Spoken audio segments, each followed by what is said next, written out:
Yeah, unfortunately, I don't see those, so I don't know what I can do about that. That's not what you got. I think sometimes, Chuck, for me, I close everything out if you can, and then you wouldn't have to worry about it. Well, all right, I'll let the, and let me just bear with me a minute here. Let's see. Actually, I would try just unsharing and then sharing again. And the reason is because if you're not seeing them, they probably are left over from your screen. All right, hold on. You're going to get a lot of video conference advice in this group, huh? Yeah, which is fine. Fine with that. Well, at the end of the day, Dave's going to be doing the sharing anyway, so I'm not going to waste too much time worrying about it. I'm not going to spend 10 minutes trying to fix something that I have no idea what's going on here. So we're going to relaunch the polling.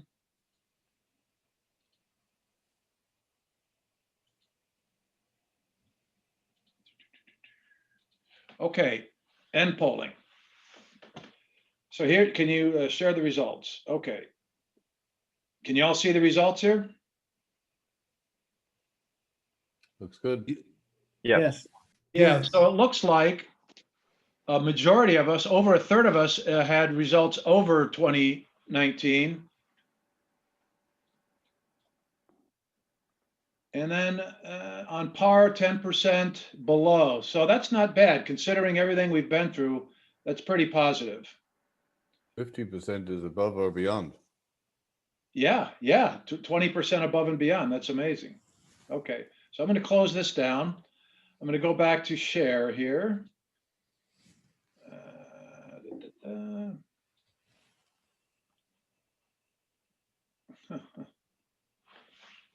Now, I told you I'm pinch hitting for Steve here, so let's see. Can you see the PowerPoint? Yep. Beautiful, beautiful. Okay. But we're not seeing the presentation. We're seeing the app view. Yeah, it's not in presentation mode. You might be showing the wrong window. Yeah, you need to go into presentation mode, Chuck. Bottom right there. Bottom There's right, icons on the bottom right. down here. Further right. 2 more. There. There you Okay. go. All right. So Happy New Year, everybody. Let's do a little recap here. We had an awesome session at the end of last year with Martha Beyer, who gave us some legal insights for 2020. That's usually one of the keynotes of our annual conference, and it's something not to be missed. So for those of you that don't know, Martha is not only an attorney, but also a consultant. And as an SCTC member, we get access to a limited amount of Martha's legal advice as SCT members. That in itself is definitely worth the price of membership. The Carries Task Force continues Fridays at 1 p.m. We're still forging ahead with that. The first fireside chat of 2021. We're open to new topics. We've got a full year ahead of us. So Steve's email address is there. You're welcome to send Steve any suggestions that you have for fireside chats. And don't forget, if something moves you, there's the aha moment that you may chat it up and share it with the team. And again, please mute so we don't interrupt the presenters, and we will chat in the chat window. Chuck, if I may, do you mean to have the transcripts displayed at the bottom of this screen? If not, you can remove them. Yeah, well, okay, how do I do that? That I don't know. Yeah. I think that's a new PowerPoint feature. It's not a Zoom thing. So Zoom. Well, whatever. I'm not going to worry about it. We're going to forge ahead here. So next week we have Martha again continuing on with the legal update. And again, it's phenomenal. I'm riveted every time I hear Martha's presentations. So good. I kind of like this, the word. Sometimes when I watch movies from England or Ireland, I have to turn this on because I can't understand, even though they're speaking English, what they're saying. Okay. Your contributors today: Dave Michaels, speaker, author, founder of Talking Points, a video messaging protagonist, publishes Talking Points Insider Report, available to all SCTC members as a monthly benefit. Steve, I'm pinch hitting for Steve. I can tell you one thing, that as consultants, we need to be aware of what's going on in the industry. We need to be up to speed. We could spend 20 to 30 hours, probably, a month doing the research and being able to talk to clients about what's going on in the industry, or we could spend a half hour and read Dave's monthly talking points, all of which is included at no cost. So it's a tremendous value if you think about all the research it saves us and allows us to talk to clients, have knowledgeable insight in terms of what's going on in the industry. Very valuable. So we're going to be hearing from Dave in a few minutes. Now we're going to see if we can get the Hi, I'm video Mark to work. Fletcher, ENP, and I'm the Vice President of Public Safety Solutions here at 911 Inform. I want to take this opportunity to remind everyone that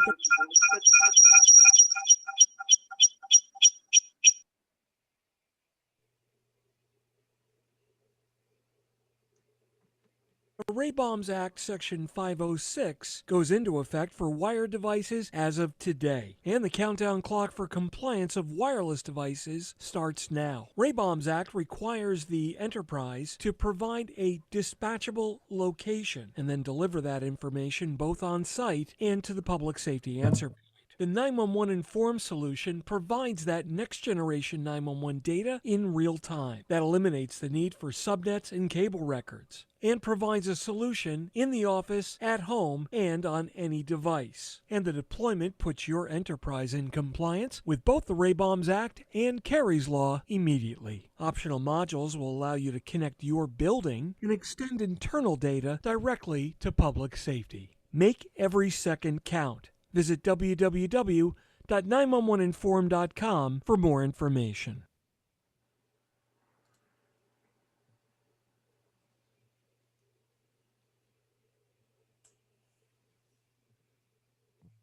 You're muted, Chuck. I know, knew that.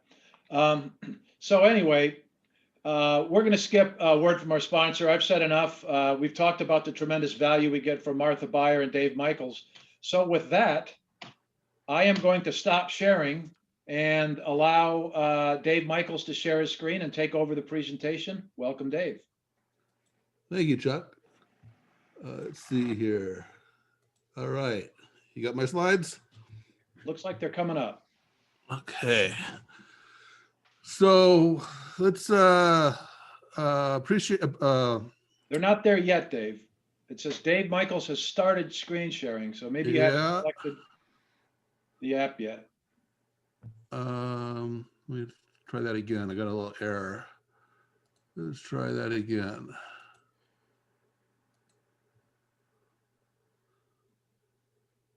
Okay. Not yet. Please restart screen. Stopped. Oh my gosh. I have had trouble with Zoom. We need Harry Mosley. I'm here. What's he Hey, doing everyone. He's here. Yeah, and just to be fair, guys, we all know what it's like to go from Adobe to Connect to WebEx to Microsoft Teams. So be fair, everyone. We know it's challenging when you're going from multiple platforms. Okay, tell me it's working now. Nope. I don't get an error this time. Okay, one more to try here. Or I may have to send it. I just send it to Chuck and he can share it. Sure. Okay. Did that one work? Nope. No, so when you hit share, I think what it prompts you for is you've got to.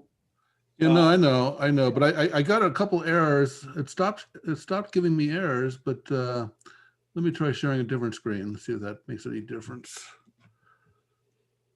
Meanwhile, Steve, I hear you're on the call. Tell us, what other fireside chats do we have after Martha teed up? Yeah, thanks, Chuck. So we've got Martha for next week, and then we've actually got 2 sequential weeks coming up, a 2-part series on telecom expense management and partnering in that venue. So I've been working with the committee, the TEM committee behind the scenes, and they've got some great talking points in terms of enhancing our own technical practices, partnering, showing customers savings, and therefore using those savings to buy new technology, including OpEx money, which is the new subscription model, obviously, and that's kind of hard to sell at times to clients, but those, recurring savings will help with that. So I've reviewed the topics already with the team, and very exciting. We'll also have another topic coming up in the next few weeks around working with agents and how we compete with agents and how maybe we can actually work with agents. So it's actually interesting. Believe it or not, I was called in, my firm actually, as a sub to an agent who actually has skill sets outside of just being an agent, but they didn't have the healthcare expertise that we had and the depth of expertise that we had in healthcare across both UC, contact center, and third-party applications.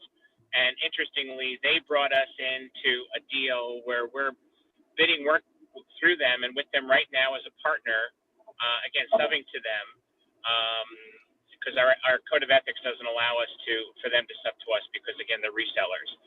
Bottom line, though, that we are currently in the process that we're on, and this is for over endpoints to a healthcare provider. So very interesting. I thought that they were my competition. If it could be a partner, it would be position it right, So we're going to be working on a and there's also other topics coming up where we're working on those as we speak. There's probably going to be some updates on some topics that we've already covered this year, i.e. security. Obviously, that's become an extremely hot topic. Collaboration. We'd love to have Harry Mosley back. Hint, hint, Harry. Regarding the latest updates from Zoom and Zoom's vision and the celebration, that they've had this year, on multiple levels, and their culture. Very, very interesting. I follow Zoom quite closely, and kudos, Harry, to you and the Zoom team for accomplishing what you all did this year. And I think for getting out about the profitability, just thank you so much for. I'm sure from all of us here for just offering a solution that connected everybody in the midst of COVID that we couldn't have done otherwise, So, I think there's a lot of topics that we're going to be covering this year, and it's going to be exciting. And we're not taking the pedal off the metal. We think that this is a value add, and at the moment, we're not really going to be toning down on the weeklies or any of these, until further notice. Okay, so we're going to at least until COVID expires, maybe longer. We'll see how it goes. Perfect. Dave, I sent you my email in the chat window. If you want to just email me your file. I did, Chuck. And so I'm assuming the screen's still not sharing. It's not sharing, yeah. All right, I got to get started with the presentation because I got a 45-minute presentation here. And so I did send it to you. It's so hopefully you'll get that here soon. Yep. But otherwise, I guess I'll just stop sharing. I guess I can see you all better. But I'll just take you through what I got, and hopefully the slides arrive here soon. So first off, just a brief introduction. Chuck, Steve said some nice things about my insider report that goes out monthly. It'll go out later today to the Sctc. We're about to launch. I was going to do this last year. I've been working with Chuck to launch a special offer for the VAC members, and I haven't done that yet. I got derailed at the end of the year with a kidney stone. I don't recommend that, but that'll be coming out soon. I'm also very active on Twitter. We talked about at Dave Michaels, and Zias and I are doing weekly videos on YouTube. We call it Real Time Recorded. We've been posting them on LinkedIn and Twitter, but it's like about a 10-minute video of the weekly news. And then, of course, Evan and I have our podcast. Harry has actually been on it from Zoom. We do 2 a month. The most current one up there is from Cisco with Javed Khan on WebEx1. We've got one coming up with UJET. We've actually got Microsoft Teams, Jeff Tepper coming up later in January. So 2 a month podcasts are about a half hour each. About a half hour, 40 minutes each. And you can subscribe to them on whatever podcast app you happen to use. Okay, so let's get into some content here. And Chuck, you'll let me know when you get that deck, right? So I was going to start off with kind of talking about the present, specifically pandemic impacts. And then I was going to get into some macro trends, then more specifically tech trends, and then more specifically enterprise comms trends that we should be working with or aware of. Chuck, did that come to you? Yep, I'm going to bring it up right now. Okay, good. And so, so starting off with the pandemic, which is not a lot you don't know. I mean, it's pretty obvious. We're all living through this. The key word in the pandemic in 2020 and mostly of 2021 is the word acceleration. It really accelerated, obviously, cloud adoption, obviously accelerated video conferencing. Asynchronous communications has been big. Overall, the poll that Chuck did at the beginning about how is everybody's business, overall, it's elevated the importance of enterprise communications and collaboration. So it's not too surprising to see most of our providers and most of the professionals in the industry not complaining too much about the pandemic. In fact, I'm kind of dreading the impact of the end of the pandemic because I'm really enjoying not traveling. I was traveling way too much. It's a nice excuse not to travel. I guess you could always not travel, but it's a nice excuse. But work from home has become very important. Distributed teams has become very important. As the contact center folks say, the front door became online, whether it be the contact center or video meetings or something. There's basically physical meetings came to an end. So, but the key word here is it's really about acceleration. All of these things were in motion before. All of these trends were growing before. Zoom was growing before, and the WebEx was growing. Microsoft Teams was growing. What we saw was a massive acceleration, and the pandemic has forced a elimination of adoption barriers. We've talked to people for years, for decades, about remote work or work from home. Mitel was one of the first to come out with what they called the teleworker phone, and that was like 20 years ago.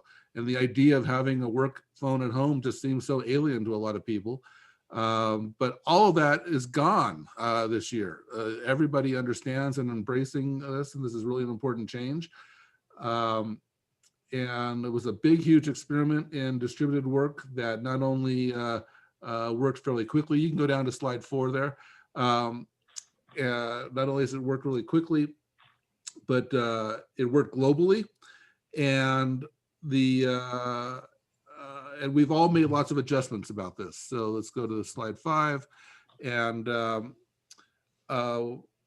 it's important to realize how much everything has changed. And so Instacart is a great example because when Whole Foods got bought by Amazon, that was Instacart's biggest customer. Everybody said Instacart's going to be dead. They're dead company now. They lost their customer. They're doing great. People are ordering their groceries online, which they've never done before. People are doing curbside pickups online before. I'm happy to say that I for the first time, I ordered a dozen bagels delivered to my house. I didn't know I could do that. So I think that we're all discovering new things that we couldn't really do before. Humans are very adaptable, and we've adapted to this. I really want to call out the Hamilton. One of my newsletters featured Hamilton. Became a Ham fan, but that was supposed to be launched in the theaters. That was a big deal that Disney signed He paid a lot of money to record the movie, bought the rights, and they were going to launch it in the theaters. They ended up launching it on Disney Plus, and I would say Disney as a whole has now pivoted to Disney Plus. Their stock is way up, even though their theme parks are closed, and they are definitely shifted their model. Now we've seen Wonder Woman 84 and show up on HBO Max. I think we're going to see a lot of big shifts happening out of this, but again, I would consider it an acceleration. Online meetings, somebody was talking about, people are turning the cameras on now in the SCTC meetings. For years, I've been doing video meetings for quite some time, and people don't turn their cameras on. That more or less stopped this year. People now turn the cameras on. We're realizing what can be done online. And I have the picture there of the movie Up in the Air. That was 2009, so 11 years ago, or depending how you count. And they introduced the idea of firing people online, and it was kind of a joke. It's like nobody was going to fire anybody online. That's just ridiculous. But not only is that not a joke anymore, but we're hiring people, we're firing people, we're getting married, we're getting divorced, we're going to funerals on video. All these norms or all these things have shattered. We're all normal now. It's kind of a strange thing to say. And so that's that last point there is attitudes. Our attitude about what we can do has changed. Now, we've been in a pandemic, and we've mostly been focused on just keeping the doors open, but the attitudes have changed, and that cues us up for the next year. So slide 6, what's next with the pandemic? Well, nothing too surprising here. The pandemic is now, we're generally thinking is going to end in fall. It's supposed to get much worse between now and then. We've kind of adapted to it. We're going to see more and more video. We're going to see businesses starting to ramp up their facilities with room systems, more and more room systems. Room systems have become much less expensive. We're going to see room panels. We're going to see a lot more cameras, lights, speakers, displays. Nobody ever talks about lights, by the way. Lights are really important. And we're going to see more cloud of everything. We're starting to see more policies. This is an opportunity for consultants, a lot more policies around what does the employer provide? What does the employee provide? We're getting into some interesting conversations. It used to be pretty straightforward around laptop employer provides that, but now we're getting into things like electricity, internet, which used to be a provider, not so common anymore, but furniture, all kinds of new questions are coming up. I think there's been a really interesting thing around dress codes. It used to be that when you worked at home, you were casual, and when you went to the office, you dressed up a little nicer. And now I'm noticing that everyone's just casual all the time. And even to the point of was that at Microsoft Ignite, they have their keynotes, and they even did the keynotes in a studio, but they're still wearing a t-shirt. It's like, well, wait a minute. Why I was going to watch this on a video before, and you were going to wear a tie before. So what's changed? And we don't really know, but everything's up in the air, is I guess my point. So there's a lot of opportunity around policies. We're seeing a lot more analytics.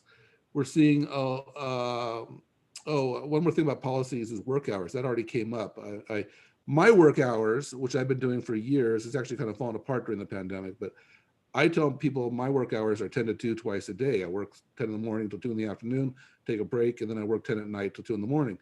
And to me, that makes a lot of sense because nobody wants to work 8-hour days. But the reason we worked 8-hour days is because we had to drive to the office, or we had to get dressed, or we have to wear a uniform or whatever. And that's just the way things were. But it's interesting when your teams are distributed, particularly if you're dealing with colleagues that aren't in the same time zone, how things are breaking up. And so lots of policies. We're having problems with people working too much. Where both Microsoft and Cisco are pushing well-being tools. We're having people trying to figure out boundaries, having people figuring out, I don't keep my phone in my bedroom, for example, because you could mute your phone, but if I send people texts at night, I'm assuming they figured out how to not be woken up if they don't want to be. But there's all kinds of things that we're dealing with that are kind of new. I'll just mention a few things on contact center, since a lot of you focus on that. We're moving toward agents at home, obviously. We're definitely moving toward digital first communications.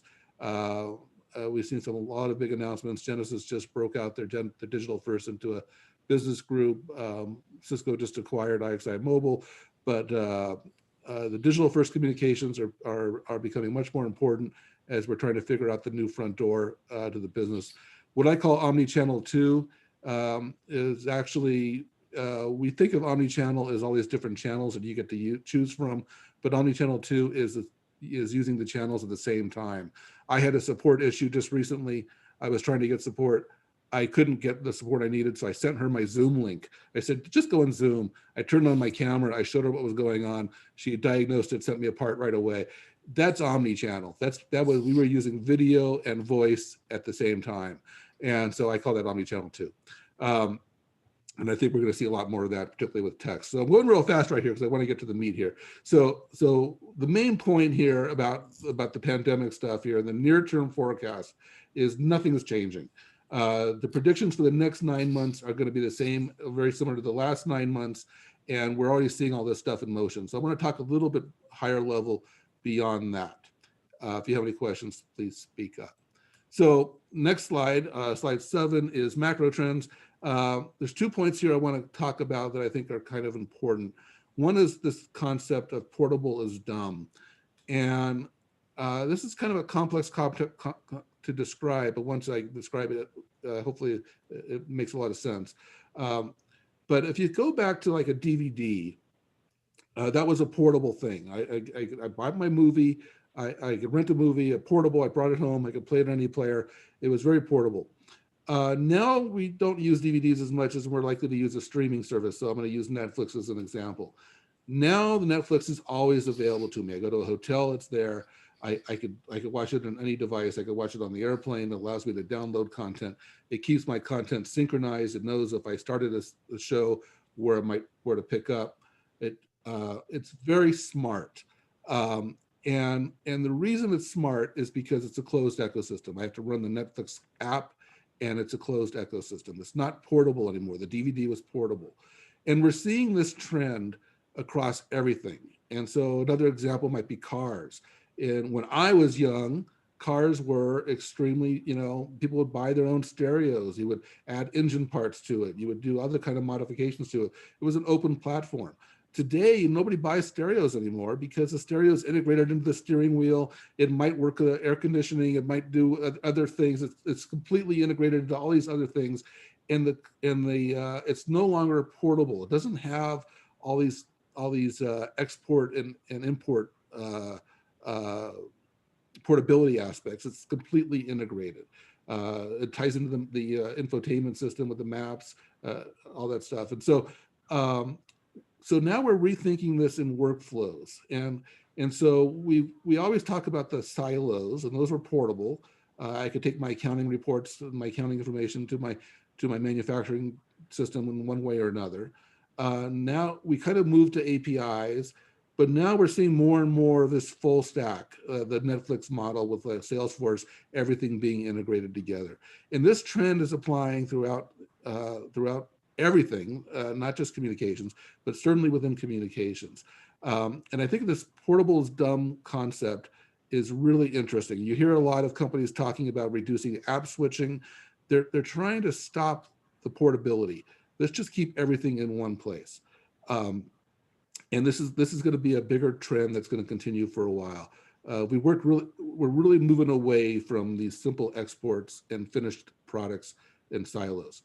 The other point I want to talk about, this is again macro level, is the source of truth dilemma. And that is, if we look at the pandemic, it's been so hard to get a single source of truth. Are masks good or masks bad? Is the CDC got all the information or not? What are the infection death rates by state? We can't compare them. Is hydroxychloroquine called effective or not effective? There's been lots of issues around trust, and those are government things, but it's not just government.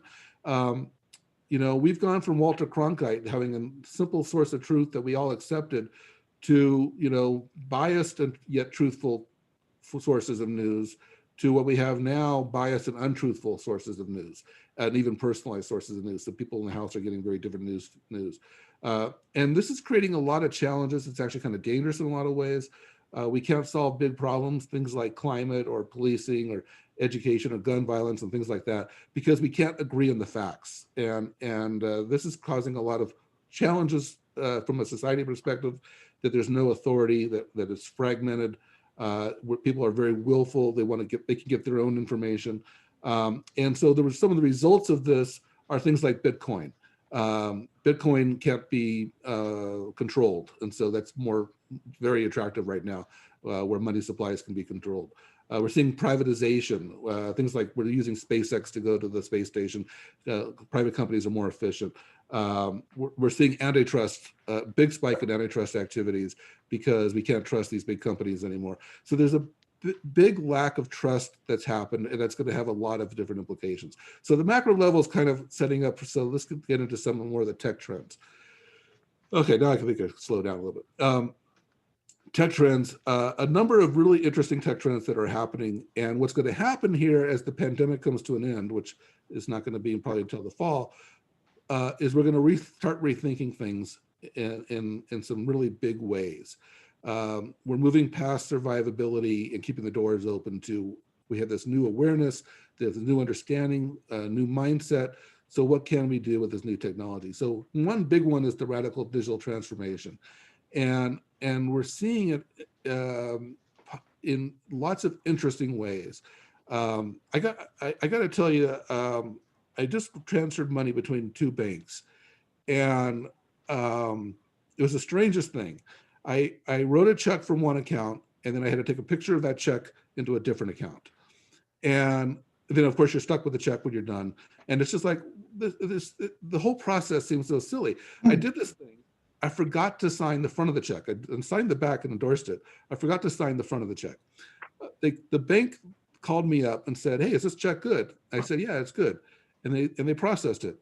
And it's like I'm sitting here holding an unsigned blank check that now goes in the trash.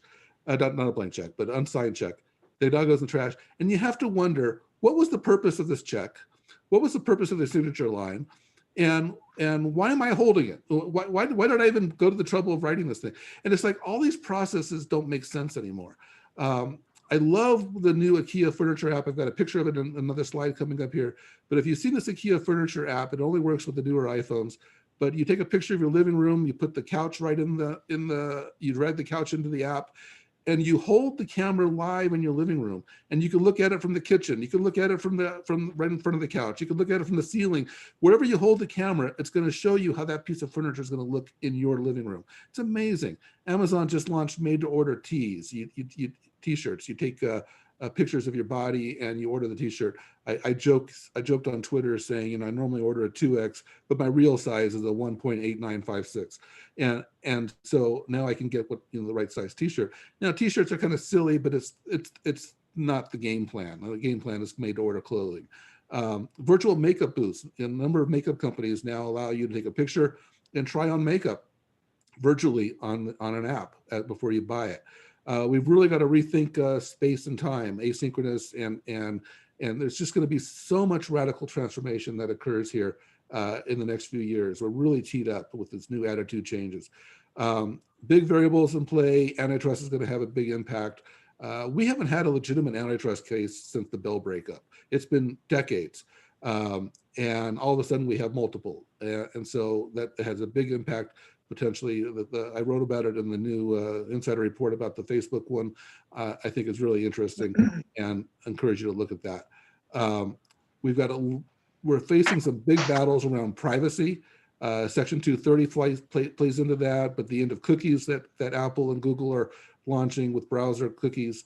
GDPR is turning out to be kind of more of a pain in the neck, but Twitter's the first American company to get fined under GDPR. The Russian hack is going to have a lot of implications, including enterprise communications.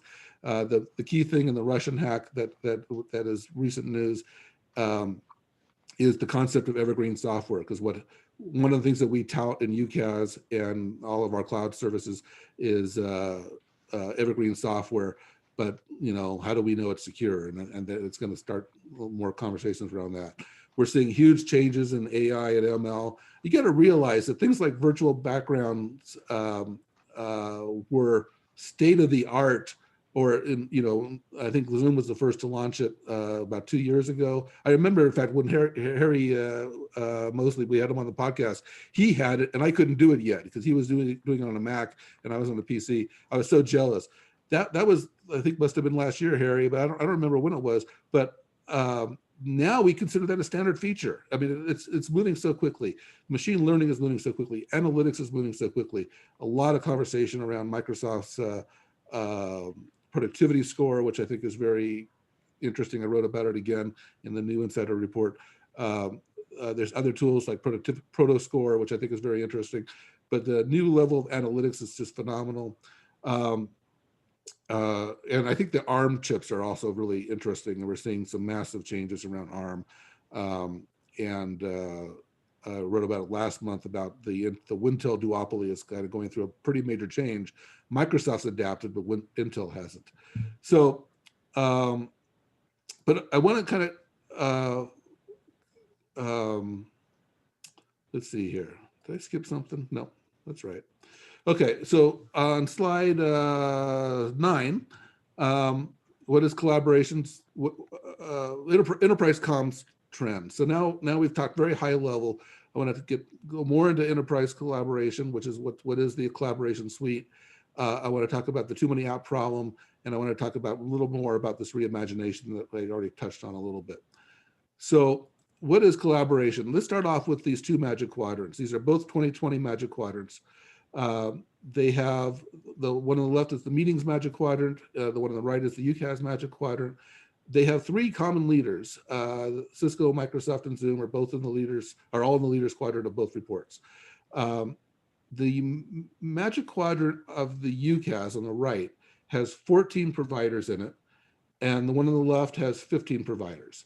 Yet, only 5 providers appear in both reports. So that's kind of a head scratcher. Now the UCAS required voice messaging and meetings on the right, and the one on the left is mostly about meetings. However, the one on the right put high emphasis on meetings and messaging and low emphasis on voice and on the UCAS.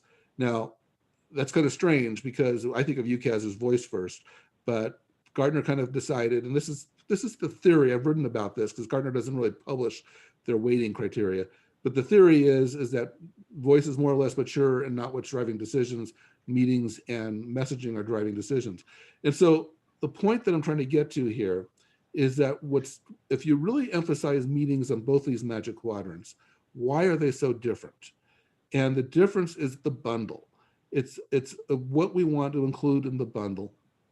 And it's actually really more complex than just messaging, meetings, and voice, because the collaboration suite has things like CCAS, and there's another magic quadrant for CCAS. There's also things like messaging. There's no magic quadrant for messaging. Slack doesn't appear in any magic quadrant. There's no magic quadrant for CPaaS, which you could say was part of the collaboration suite. Twilio doesn't appear in any magic quadrant.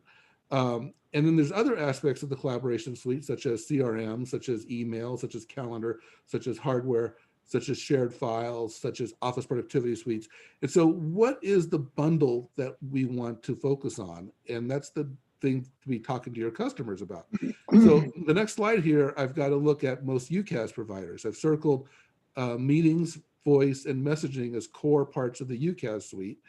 I've dotted CPaaS and CCaaS because you've got companies like Vonage that are in that space, but not all companies are in that space.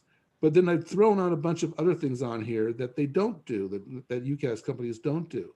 Now this is overly simple. I'm not addressing things like geographic needs, and I just wrote CCaaS. I didn't break out things like WFO, and so there's lots of degrees to this. But the point is, where does the bundle make sense, and where does it make sense to supplement the bundle? Every one of these circles or every one of these categories that I've got on the slide has lots and lots of competition, except for email and calendar. If I asked you to give me recommendations on what can I use for enterprise email or calendar, you would probably give me 2 names. And but everybody else, every one of these other ones has lots of different options. And that's why there was a story, I covered this in the New Insider Report, but there's a story in the information that says Zoom is going to launch email. Now, of course, this is speculation. Zoom doesn't comment on rumors, but it makes a lot of sense to me that they would launch email because what's happened now is that Microsoft and Google, which used to be very complementary to things like UCaaS and video, have now become very competitive. And so if you want to have, when you're dealing with competitors, you probably want to figure out how to live without them. And so it makes sense to me that all UCaaS companies would be very curious about email. But office productivity, people think there's only 1 or 2. There's a ton. Apple iWork, LibreOffice, FreeOffice.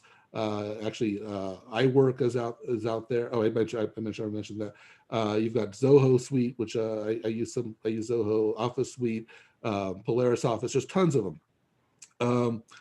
And so look for that email story. There's another UCAS company that just came out called Illumi. It's in the report right after the Zoom story about email.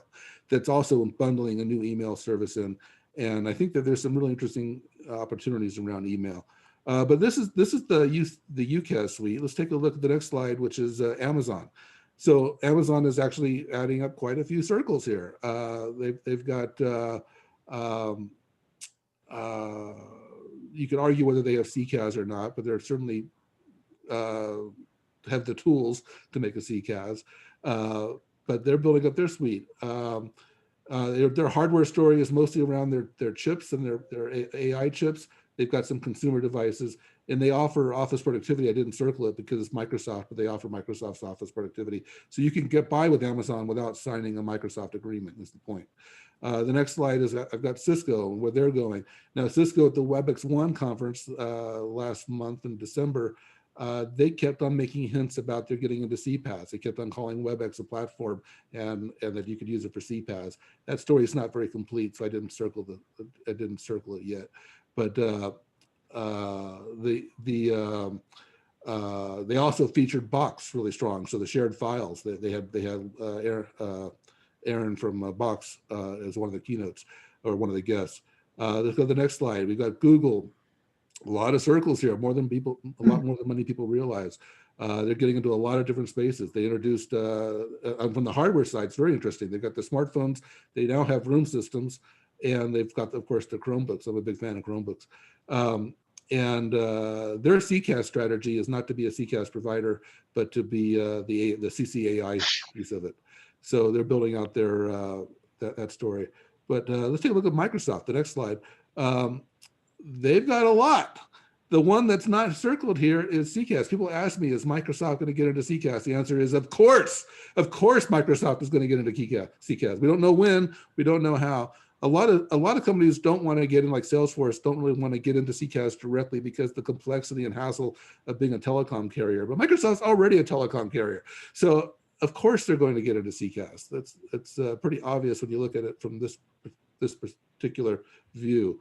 And then the next slide here, we've got Salesforce. Salesforce is interesting. They don't really have a very complete story in terms of this perspective and collaboration, but their acquisition of Slack is really interesting. And Salesforce is a problem that people don't live in Salesforce. Certain salespeople do, but people live in email, they live in Slack. And so I think they really want to look at Slack as a way of making Salesforce much more prominent in day-to-day communications. They've made approximately 4.5 acquisitions a year for the past 10 years, something like that, I guess longer than that. So something like over 60 acquisitions now. And if you look at their list of acquisitions, lots of them are collaboration companies. They've been acquiring collaboration companies for years. They always think too small. Slack, people are now criticizing they're thinking too big. But it's really interesting when you hear Mark talk about the acquisition of Slack. I watched him on several interviews, and he basically said the same thing every time, which was, look, during the pandemic, I run Salesforce with 3 apps. I use my Salesforce app, I use Zoom, and it always struck me strange why he was saying Zoom, because he didn't buy Zoom, but I'll explain it in a second. And he says I use Slack. So I basically use 3 apps to run my company. Well, the reason he picks those 3 apps is, one, because they're not Microsoft. And he's showing that he can run a business without Microsoft. That he doesn't mention email, but they use G Suite. And secondly, Salesforce is a $200 billion company. Zoom is a $100 billion company, and so Slack at $28 billion seems like a bargain. So I think that's kind of why he was trying to build out that three-legged stool. But anyway, the Salesforce Slack thing is a very interesting dynamic, and we'll get into that more in this next slide, which is about too many apps. Lots of app providers are now talking about how to reduce app switching. The right vision. And it's usually done via integrations. I think we're going to see that story kind of change. But Slack wants to be your work stream portal to your work. Microsoft Teams wants to be your portal to work. Satya just came out this week with an interview talking about how Teams is really going to be all about their number one priority next year, or this year, I should say. Zoom just launched their Zaps. They're really trying to make that more of your workstream platform. And most people are integrating CRM and things like ServiceNow and ERP into the communications. And so now you could look at it one of two ways. You could look at either bringing apps into your communications, or you can bring communications into your other apps. The growing trend is things like the Uber app. It's a classic example that we all know. Many of us use Uber, but you use the Uber app and it has messaging, it has phone calling all built into it. Very important capability. You don't switch apps necessarily. Zendesk is really building out a lot of communications capabilities. Healthcare apps are building in video conferencing, teleconferencing, and appointment reminders and stuff like that. So CPaaS is really an interesting space right now. And I think CPaaS is going to have a really interesting future. And again, the Salesforce Slack thing is very, very interesting because they're really combining that work stream into the messaging. So I just got a few minutes left here. So what's coming up ahead? Reimagining everything. Dave? Old theme. Yes, yes. Dave, this is Steve. Sorry. So there was a comment from the chat room about they heard that Salesforce is coming out with a bring your own telephony system to the table for yourself. I haven't heard that. I can't comment on that yet, but I would say that Salesforce is very interested in getting more into the collaboration space. What people don't realize that they have been interested in it for years. Again, if you look at that list of 60 acquisitions, they've got email companies, they got Quip, the document company. You go back to my portability conversation about portable's dumb. Another really good example of that is word processing. A Word doc is dumb. I send it off, it's dumb. I don't know what's going on. If you use a G doc or even an Office 365 online doc and you keep it in the system and people use the client, you can track revisions, you can track edits, you can do all these things. And so Slack is or Salesforce, I think is very much aware of this portability is dumb conversation and is really trying to bring so much more into Salesforce. But let me get to this slide here, because this is one of the meatier slides. Hey, Dave, just one other comment. I know we got about 6 or 8 minutes left. Feel free that we can table where we have to stop and we can continue on in a couple of weeks when your schedule is available. Okay. But we talked about the attitudes changed, and we talked about how once we get the pandemic gets over, we're going to really make a lot of big changes. So I want to talk about some really important things here. This is that picture, by the way. Oh no, it's the next slide. This slide here is all the things that are going to be reimagined. Education is a great example. Education is largely built, I'm talking about college right now. Education is largely built around the campus. Most colleges, private colleges, are the same price. It doesn't matter whether you go to Harvard or you go to a local college, private college, or something else, mediocre private college. They all cost the same. So the question is, why would anybody go to a mediocre college? It's because they couldn't get into Harvard, or because it's local, or lots of different reasons. I think that you're going to see places like Harvard and Yale and Stanford change their opening freshman classes from 3,000 to 30,000. I think we're going to see, just because it's not about the campus anymore.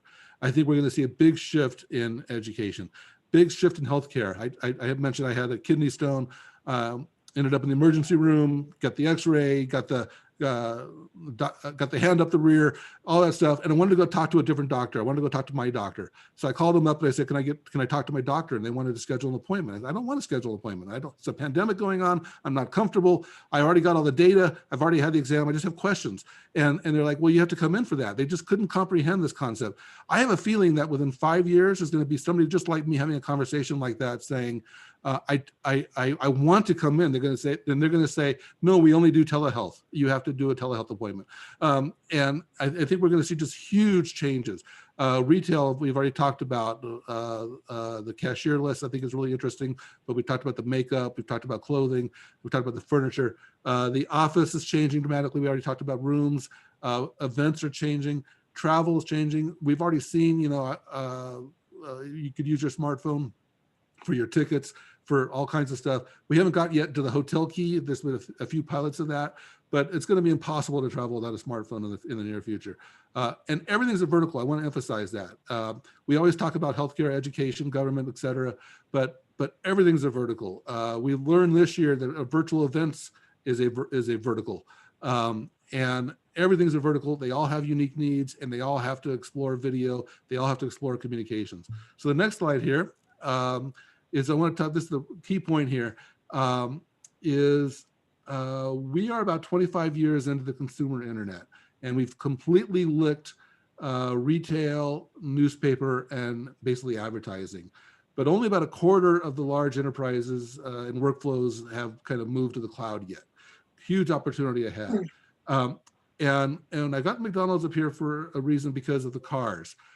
If you look at the car industry, for the first 50 years of the car industry, it was really about designing cars, figuring out what car looked like. Where does the engine go? The original cars, by the way, didn't have a steering wheel. They had reins because they were based off horses. But we had to figure out the steering wheel. We had to figure out the stereos. We had to figure out everything of what a car looks like, what car companies look like, how to build them, how to license them. That was the first 50 years.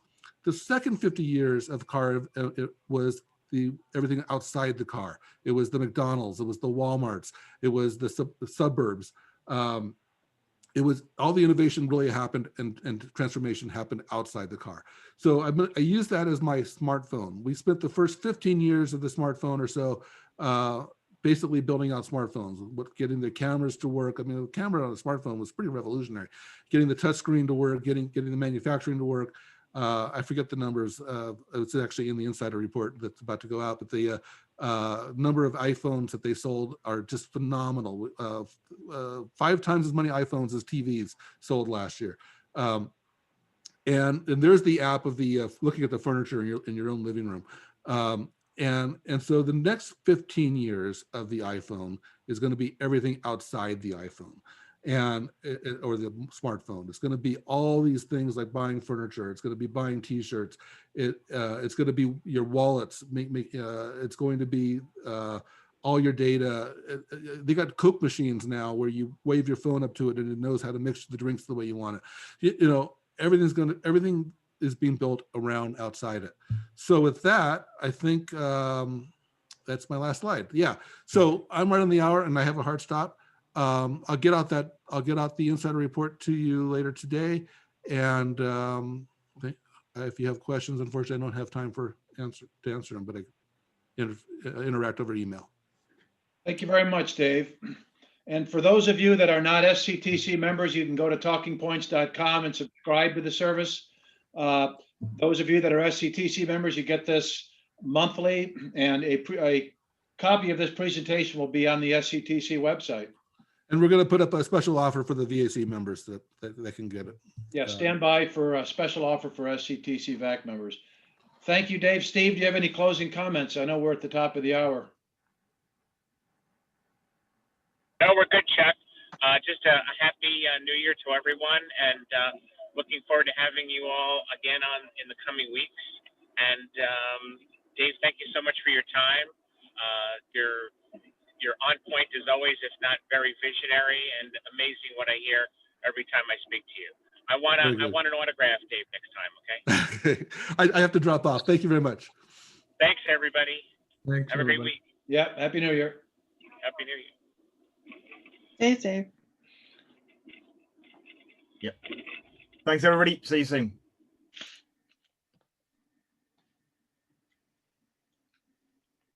Thanks, everybody. Great presentation.